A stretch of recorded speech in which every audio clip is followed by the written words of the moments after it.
Graph the table, which is the number of cable subscribers in the U.S. since 1970. We're going to try to have an application of the quadratic models problems. Let's label our scale. We have 5, 10, 15, 20. We're trying to go up to 18 here.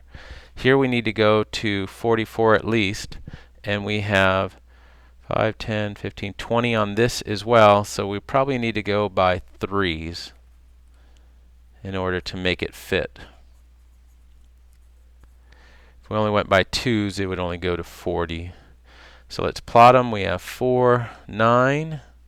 Since we're going by 3s, that would be right there. 6. This would be 12. So it's going to be a third of the way down. At 8, it's 13. So it's a third of the way up. At 10, it's 16. So again, a third of the way up. At 12, it is 21.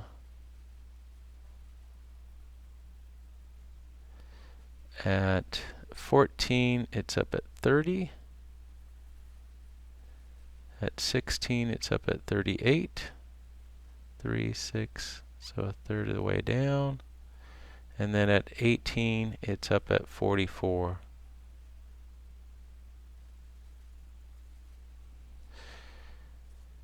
So if we were to connect these, do you think a linear model would be appropriate? No, because there's definitely a curve going in there. What if we restricted it and we didn't look at all the values but only some of them? Well, it looks like these first 4 would be pretty good. That would be a pretty nice match for a linear model. But when we take all of them into account, it's definitely not going to be linear. So we could say no. Why is it no? In order for it to be linear, this appears to be pretty good because it has pretty close to a constant rate of change. The increase is not constant throughout the whole with all this data. All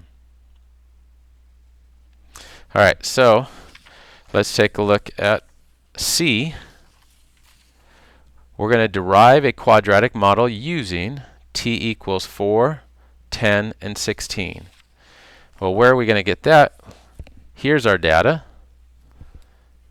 Here's 4, 10, and 16. We have the point 4, 9, 10, 16, and 16, 38. Now we're dealing with n of t being the number of cable subscribers, so we could also have said this as n of 4 equals 9, just to kind of emphasize our function notation.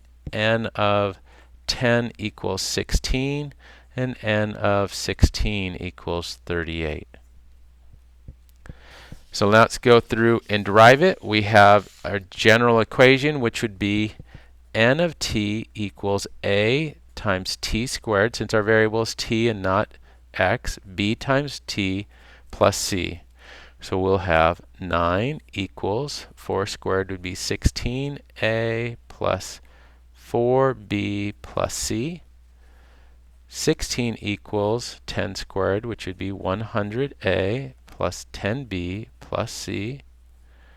38 equals 16 squared, which would be 256a plus 16b plus c. Now, how did we do that last problem? In problem number 1, we labeled these equations. And we're going to get rid of those c values. So let's say equation 3 minus equation 2. 38 minus 16 will give us 22 equals 156a plus 6b. Take equation 2 minus equation 1. 16 minus 9 would be 7 equals 84a plus 6b. Now what can we do with these two equations? We have 6b in both of them, so let's just subtract them. So let's put a subtraction sign on all of it. So we'll get 15 equals 72a. A is 15 over 72, and what does that reduce to? 3 goes into that 5 times, and 3 goes into 72 24 times. So A is 5 over 24. Now we need to find out what B is. Which one of the two equations do you want to use? I don't know that's so clear, but 84 versus 156, let's use the 84. So we'll say 7 equals 84 times 5 24ths plus 6b. Let's reduce this. What goes into both of those? 12 goes into 24, and 12 goes into 84 7 times. So we have 7 equals 35 over 2 plus 6b. And I'll move it over here. Subtract 35 over 2 from both sides. I'll convert 14 into, or 7 into 14 over 2. Minus 35 over 2 equals 6b. Negative 21 over 2 equals 6b. Now we can divide by 6 or multiply by the reciprocal. So multiply by 1/6, and I want to do that because it's going to be a little easier for me to simplify this. 3 goes into 6 2 times, goes into 27 7 times, so we get negative 7/4. Now we need to find C, and we have 16 equals, or 9 equals 16 times, again 5 over 24, plus 4 times negative 7 over 4, plus C. Reduce this. 8 goes into there 2 times. It goes into 24 3 times. So we're left with 9 equals 10/3 minus 7 plus C. Move everything to the other side. Let's get a common denominator. So we'll have it over 3. It'll be 27 over 3 minus 10 over 3 plus 21 over 3. So what does that give us? C equals 48 minus 10, 38 over 3. Now we're not done yet because we haven't actually written the equation. N of t equals what? The a value is 5 over 24, so 5 over 24 t squared. B value was negative 7/4 times t, and then plus 38 over 3. Now it says use your model to estimate the number of subscribers in 1981.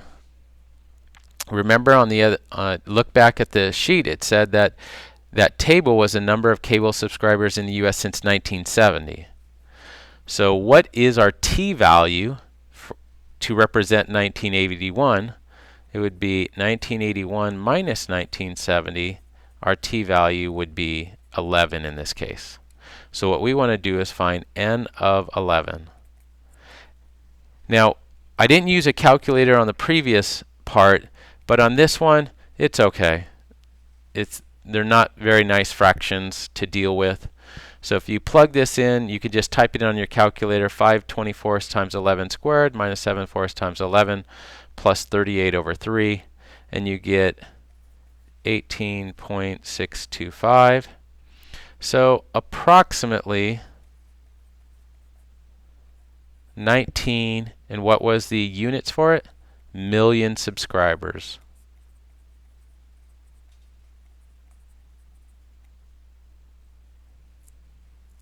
Now, why would I want to round to 19 given this number?